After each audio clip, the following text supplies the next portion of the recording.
Hi friends, Assalamu alaikum and welcome back to my channel. I am Sumaya from Sumi's Home Chef.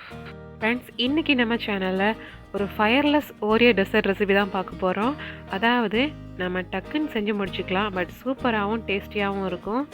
வீட்டில் சின்ன பசங்க கிட்ட கொடுத்தீங்கன்னா அவ்வளோ விரும்பி சாப்பிடுவாங்க, என்ஜாய் பண்ணி சாப்பிடுவாங்க. ஸோ அந்த மாதிரியான ஒரு சிம்பிளான ஓரியோ டெசர்ட் ரெசிபி தான் பார்க்க போகிறோம். வெறும் 2 பொருள் இருந்தால் போதும், நம்ம சூப்பராக செஞ்சு முடிச்சுக்கலாம். இப்போ செய்கிறதுக்கு ஆரம்பிக்கலாம். ஃபஸ்ட்டு 1/2 கப் அளவுக்கு விப்பிங் க்ரீம் எடுத்து வச்சுருக்கேன். இதை இப்போ நம்ம நல்லா பீட் பண்ணி முதல்ல க்ரீமை செஞ்சு ஃப்ரிட்ஜில் ஸ்டோர் பண்ணி வச்சுக்கலாம்.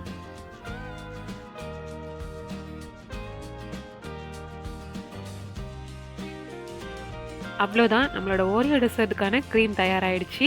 இதை இப்போ நான் பைப்பிங் பேக்கில் வச்சு ஃப்ரிட்ஜில் ஸ்டோர் பண்ணி வச்சுக்கிறேன். அடுத்ததாக 3 ஓரியோ பேக்கெட் எடுத்து வச்சுருக்கேன், 10 ருபீஸ் பேக்கெட் பிஸ்கெட். இதை நாம் இப்போ ஒரு மிக்சர் ஜாரில் போட்டு ஃபைனாக பொடி பண்ணி எடுக்க போகிறோம். இதில் எதுவுமே சேர்க்க வேண்டிய அவசியம் இல்லை, பிகாஸ் அதில் ஸ்வீட்டெல்லாம் இதில் சரியான அமௌண்ட்லேயே இருக்கும். ஸோ அடிஷ்னலாக சுகர் சேர்க்கணும்னு அவசியம் இல்லை. அண்ட் நம்ம இதில் க்ரீமோட சேர்த்து தான் போட போகிறோம், க்ரீமை தனியாக எடுக்க வேண்டாம். இந்த மாதிரி பொடி பண்ணி எடுத்துகிட்டு இப்போ நான் இதை ஒரு பவுலில் முதல்ல ட்ரான்ஸ்ஃபர் பண்ணிக்கிறேன். இப்போ இந்த மாதிரி பொடி பண்ணி வச்சுக்கக்கூடிய ஓரியோ பிஸ்கெட்டை சர்விங் கிளாஸுக்கு நான் ஒவ்வொரு ஸ்கூப்பாக எடுத்து போட்டுக்கிறேன். ஸோ முதல்ல இந்த மாதிரி ஒவ்வொரு கப்லேயும் 2 ஸ்கூப் எடுத்து வச்சுட்டு இப்போ இந்த ஃபஸ்ட் லேயரில் மட்டும் நான் ஒவ்வொரு ஸ்பூன் அளவுக்கு பால் விட்டுக்கிறேன். இந்த மாதிரி பண்ணுறது அந்த கீழே இருக்கக்கூடிய லேயர் கொஞ்சம் க்ரீமியாக இருக்கும் சாப்பிட்றதுக்கு.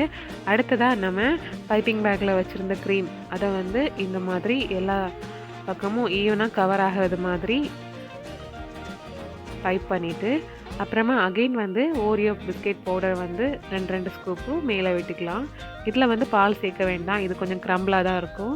அடுத்ததாக இதுக்கு மேலேயும் நாம் விப்பிங் க்ரீமை இந்த மாதிரி பைப் பண்ணி விட்டுக்கலாம். ஸோ இது மாதிரி நீங்கள் ஒரு 2-3 லேயர்ஸ் பண்ணுறதா இருந்தால் கூட பண்ணிக்கலாம். அவ்வளோதான். இதில் இப்போ நாம் ஃபைனலாக சாக்லேட் சிரப் வச்சு டெக்கரேட் பண்ணிக்க வேண்டியதான். பாருங்கள், டக்குன்னு முடிஞ்சிடுச்சு. ரொம்பவே ஈஸியான ஒரு சிம்பிளான அண்ட் அதே சமயம் டேஸ்டியான ஒரு டெசர்ட் ரெசிபின்னு கூட நம்ம சொல்லலாம்.